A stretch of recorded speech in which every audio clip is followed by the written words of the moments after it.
In any religion, the solemnization of marriage is the legalization of a physical relationship between a man and a woman, and the legitimization of the children produced by them.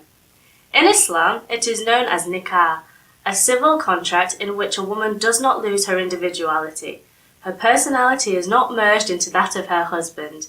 In this way, women remain absolute owner of their property, and in any way she pleases without any extraneous control of her husband.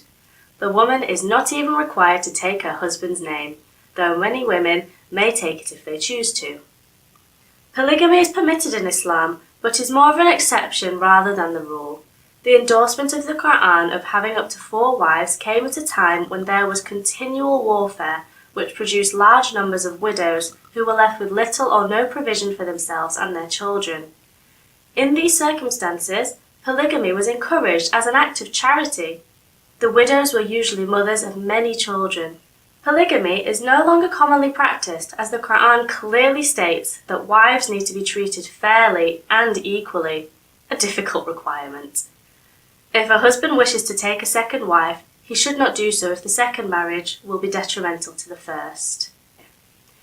Intimacy outside marriage is forbidden. Also in Islam, intimacy before marriage, adultery, and homosexual relationships are also forbidden. Marriage in Islam is a contract with conditions, and if either side breaks the conditions, divorce is not only allowed, but usually expected.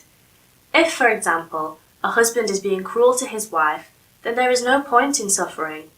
However, of all things that are allowed in Islam, divorce is the most disliked in the eyes of God. As mentioned earlier, the husband is responsible for the economical upkeep of his family, whilst the wife must nurture the family.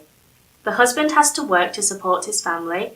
A woman may work if she chooses to, or she may choose to be a full-time mother.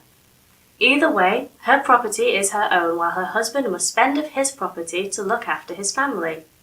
The husband is certainly not the master of the house. A Muslim woman has only one master, and that is God.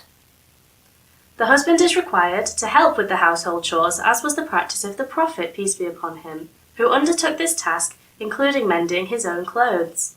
There is great emphasis in the Islamic scriptures about the husband being good to his wife. The Prophet, peace be upon him, has said that the best among you are the ones who are best to their wives. In the context of domestic abuse, it is important to remember that the Prophet Muhammad, peace be upon him, never hit a woman, child, or an old person, and rebuked those who did.